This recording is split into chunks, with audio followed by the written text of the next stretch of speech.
İşte bu Levhadan sonra endi studentning o'zini laf etmege istedik ve elbette bugün bu studentni studiyamızga davet ettik. Studentler yaşayışı hakkında, bundan da gayrı olup geçken konkurslar hakkında bizim misafirimiz tamam şimdi tarif edecek. Bizim stüdyamızda Kırım Federal Üniversiteti'nin Tibiyet Koleji'nin studenti Эмилия Мамутова.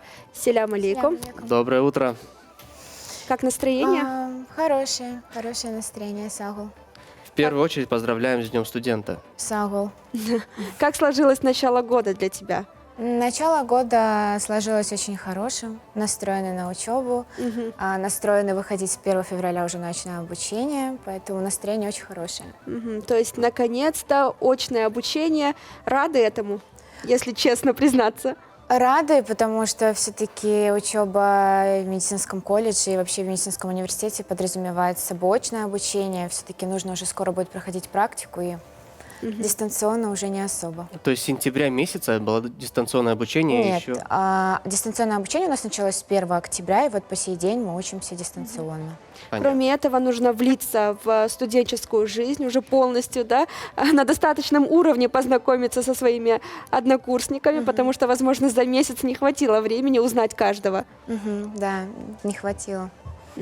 А еще мы знаем, что проводился интересный конкурс, приуроченный к 75-летию в победе Великой Отечественной войны. Расскажи, пожалуйста, что за конкурс, и мы знаем, что ты заняла призовое место в номинации «Фото». Все-таки хотелось бы подробнее узнать.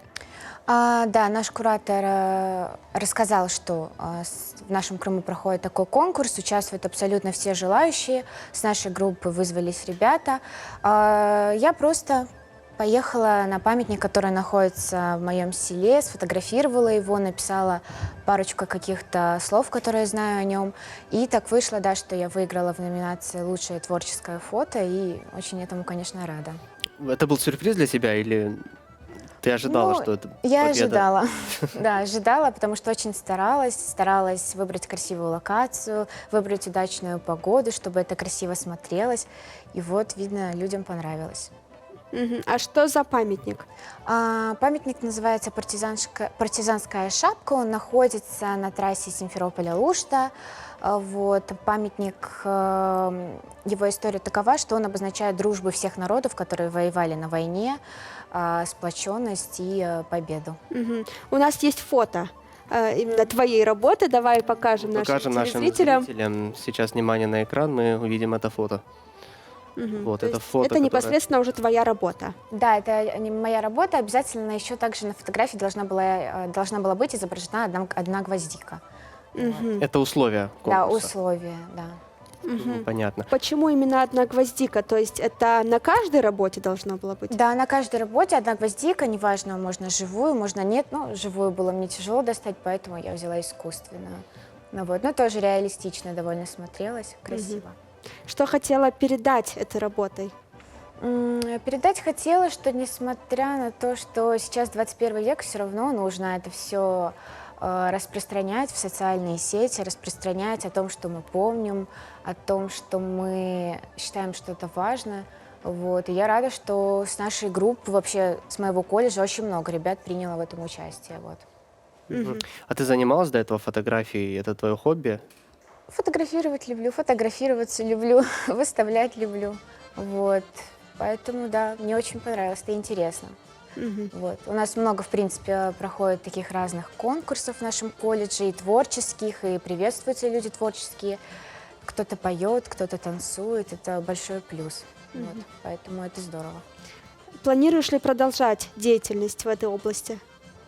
В области фото? Фото, да. Да, планирую. Сказали, что будет еще много таких конкурсов, я буду участвовать. Почему бы и нет, совмещать вместе с учебой, это интересно. Вот, да, буду. Расскажи о своей студенческой жизни. Как мы уже сказали, да, как ты сказала, что месяц вы проучились в очной форме, потом дистанционное обучение. Все-таки вообще поступление в вуз, да, поступление в колледж, это такой один из важных и очень волнительных моментов в жизни каждого студента.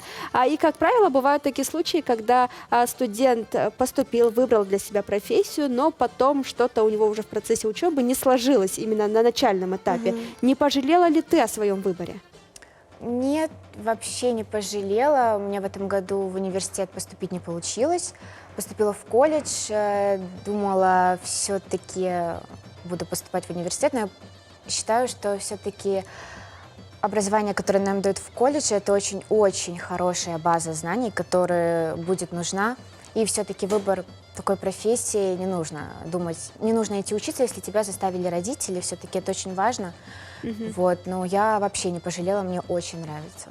А Ну и на почему? крайний случай еще можно параллельно делать фотосессии. Да, и творческая жизнь. Я хотела поступать в Институт культуры, но у меня как раз все отлично, баланс есть в учебе. А почему выбрала медицину?